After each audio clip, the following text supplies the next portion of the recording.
I know that when people break up, that very often there's a sense of shame and failure. Around the world, we might say that most cultures really value long-term love and assess someone's mental health, their character, their value, according to whether or not they've made love work in their Mhm. lives. So there's kind of a covert social status involved in being with someone. The first three steps of conscious uncoupling, and there's five total, are all internal work. And I do think that relationships are where all of the unhealed parts of ourselves will come up. And they don't necessarily occur as unhealed parts of us, they occur more like projections, like Mhm. we know what the other person's thinking, or it looks like blame. You're doing this to me. Again, it's very common to say, oh, I married my father, right? I married my father, or I married my mother. I married my Mhm. narcissistic mother. So you have to understand that it's not so much the other person, but it's the relationship you created with yourself in response to having a narcissistic mother, where maybe you dismiss your own perspectives, your own feelings, you skip over yourself and start to kind of be more aware of what other people are feeling or needing than you are of yourself. So you're disappearing yourself to yourself. That's the internal relationship you have with you, inside of the way it got set up in your childhood. But then you go into relationship and you start to do what you've always done, which is put your first attention on the other person. So I don't know if that's because the other person was narcissistic right from the get-go and you just barely noticed because that was so normal for you, is to put your full attention on the other person and not have any needs yourself Mhm. in the relationship. Or if you just kind of, they were on the fence and you kind of trained them to be narcissistic. But the patient on the operating table is me in that Mhm. situation. Because if I make it about the other person, I'm just going to go and do it again.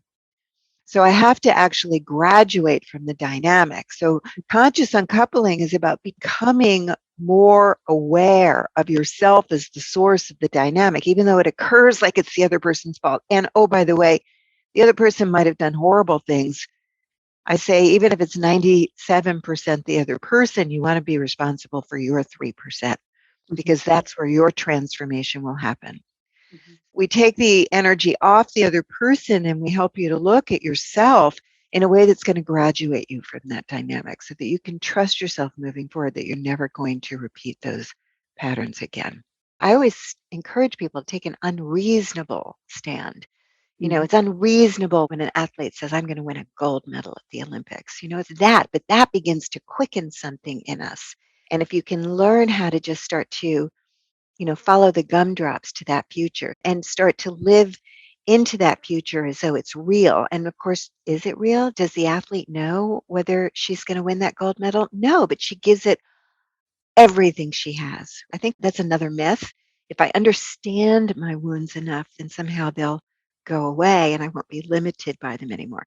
It Mhm. doesn't really work that way. I like to say healing is the domain of the past, but Mhm. transformation is the domain of the future. The difference between wanting something and setting an intention is at the moment you say, my intention is, you become accountable for generating that possible future. There's two areas of skill building that we focus on: the internal relationship you have with yourself, Mhm. and we call those intrapersonal skills: self soothing, encouraging self talk, knowing what you need, knowing what you feel, knowing what you desire, knowing where you're centered in consciousness and generating your life from. So, for example, if you go into an I'm alone story, the impulse is to isolate, which then you're the creator of aloneness. So, you want to start to know yourself at that level. Those are all of the internal skills that we're going to need to develop, Mhm. and interpersonal. And that's the setting of boundaries or the negotiating for your needs. Mhm. Part of the intrapersonal development that's really key when it comes to intimate relationships is to understand your projections onto others. Mhm. All of us are constantly inside of our own bubble. My friend Polly Young Eisendrath calls it your own snow globe. So, we I have like our that. own reality and, Yeah. we're projecting how other people feel. We're Mm, projecting what their motives are. And it feels so real to us, like we know. So we have mhm, to really know that and learn how to ask questions, to check it out with someone, to mhm, begin to have the relationship not in a reactive way from that place, mhm, but in a more generative way. I think we're making some mistakes in how we're doing our personal development work. The first mistake that I think we're making is that we really are trying to evolve only by looking at the past. mhm, That's our reference point. But here's the thing, what we focus on grows.